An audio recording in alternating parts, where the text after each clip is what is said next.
Ang S ay pagsasanib, puwersa ng dalawang katawan na nagmamahalan. Dito nyo na ipaparamdam ang inyong pananabik at pagnanais sa bawat isa. Pero dapat alamin nyo rin na may mga kaakibat na responsibilidad ang mga ganitong mga action. So, ang topic natin for today, mga dapat mong malaman bago ka makipag-S.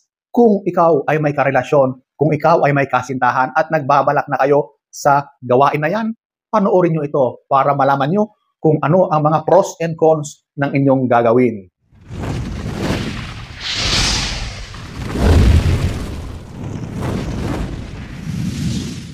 So, ating aalamin ang mga dapat mong alamin bago ka makipag-ana-ana. Number 1, ito yung maraming uri ng S. Akala mo yung ginagawa mo lang ang alam mo pero napakarami pala yan. So, ito yung iba't ibang uri ng S. So, magkakaiba pala ito. Example na lang, ito yung oral, di ba? Ito yung pagkakainan nyo sa bawat ari ng bawat isa.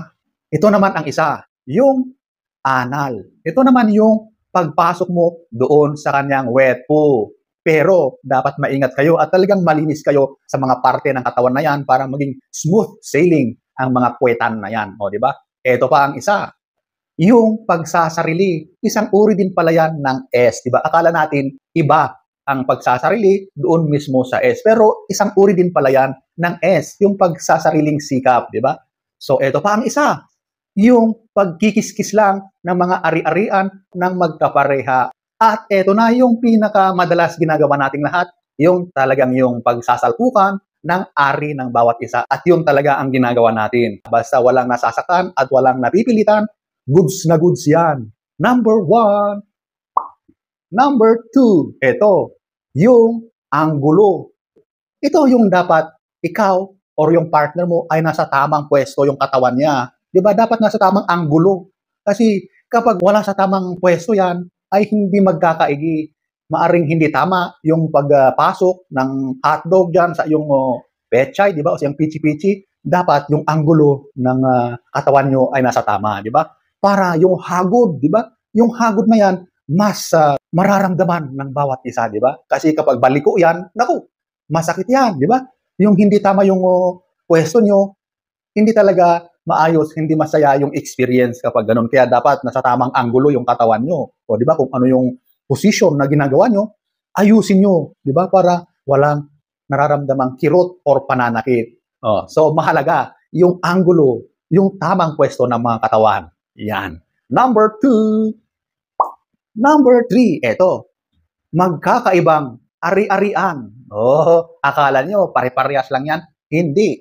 Magkakaiba. At walang iisang uri ng pag-aari ng lalaki man yan or babae. So, sa mga kalalakihan, iba-iba yan. Kadalasan, may mga baliko dyan. May papunta sa west, may papunta sa east, may papunta sa baba, meron namang papunta sa norte. Ganun yun. At kadalasan, karamihan ay padiretso. Di ba? So, iba't iba yung kabalikuan ng ari ng lalaki. At ito pa, iba-iba rin ang sukat niyan. Merong mga cocktail size, merong regular size, merong jumbo size, merong king size. Ayan, dami-daming uri. At iba-iba rin ang kulay niyan. May maitim, may violet, may brown, may maputi, at may malibag. Ayan. So, alam nyo na. Ganyan din sa babae. Ang ari ng babae, iba-iba rin ang itsura niyan. Merong mga nakausli, may mga tago, may mga singkit, at may mga nakaluwa. Di ba? At yung kulay, iba-iba rin. Di ba? Tulad nung sa lalaki, may maitim, may violet, may red, may pink, may brown. Di ba? Iba-ibang kulay yan. At iba-iba rin ang kanilang expression.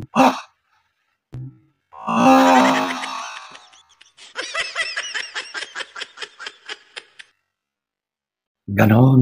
So, ayan po. So, walang iisang ari ang pareho. Magkakaiba yan. Parang ano yan parang fingerprint na rin kung tutuusin. So, ayan po. Iba-iba ang pag-aari ng bawat individual. Number 3. Number 4.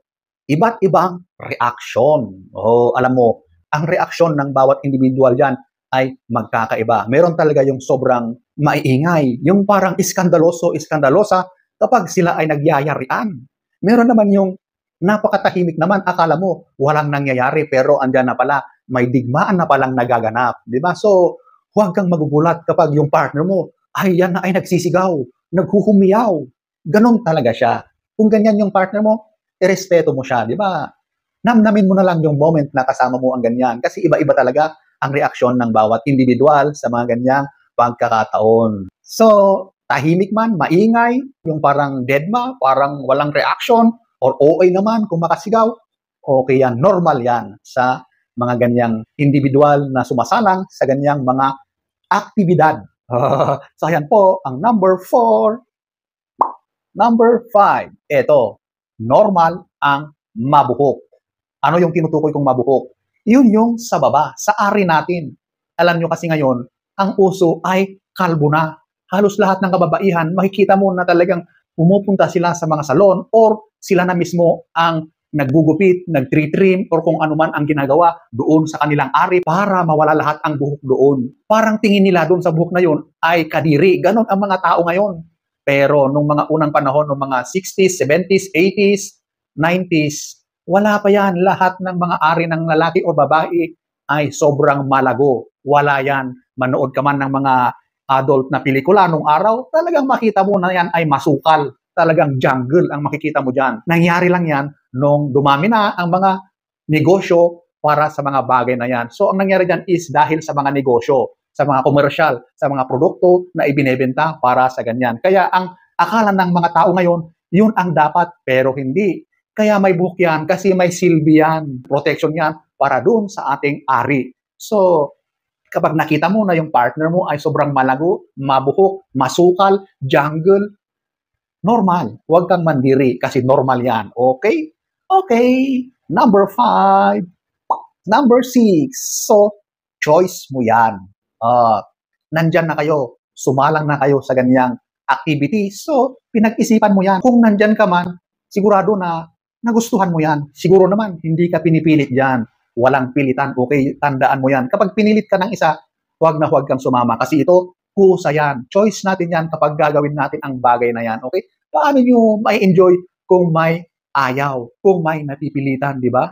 Choice nyo yan. Kaya dapat maging responsible kayo sa magiging consequences na maaring maging dulot ng inyong ginagawa. So, ayan po, ang number 6. Number 7. Ito, yung dapat kang maging safe. Oh, bakit maging safe? Delikado ba? Maaring delikado kung hindi mo alam ang history ng partner mo, di ba? So, para maging safe, gumamit kayo ng mga safety measures. Yung number 1 dyan is paggamitin mo yung partner mong lalaki ng supot or yung condom. Yan ang unang-unang prevention. Unang-unang line of prevention para sa mga sakit na nakakahawa. Kasi hindi mo naman talaga alam kung meron na bang nakakahawang sakit yung partner mo na yan. Di ba? Hindi mo alam yun unless na nagpa-check up kayong dalawa or unless na dalawa kayo ay virgin kayo. Kayo ang unang nagkatikim sa bawat isa. Pero sa panahon ngayon, hindi. Di ba? Karamihan ngayon. Ang dami-dami ng experience sa bagay na yan. Lalong-lalo na ngayon na alam natin dito sa Pilipinas, ang bilis dumami ang sakit na AIDS or HIV. Real talk yan. Kaya mag-ingat kayo, maging safe kayo. So ayan po, ang number 7. Number 8, pwede kang mabuntis. So ganun talaga. So kung hindi kayo nag-iingat at talagang sabik na kayo at nakalimutan nyo lahat ng mga maaari nyong gawing mga prevention, wala nang ibang patutunguhan yan, kundi gumagawa na kayo ng bata. So, kung hindi ka naman ready na mabuntis, mag-ingat ka, gumamit kayo ng mga prevention, di ba? Kasi mabubuntis at mabubuntis ka talaga dyan kapag wala kayong ginagamit. So, ayan po, ang number 8. 2,000 years later. So, ayan po ang iilan sa mga dapat mong malaman kapag ikaw ay makikipag-ana-ana, di ba? So, sana ay nagustuhan nyo ang ating topic for today. Next story time, don't forget to subscribe.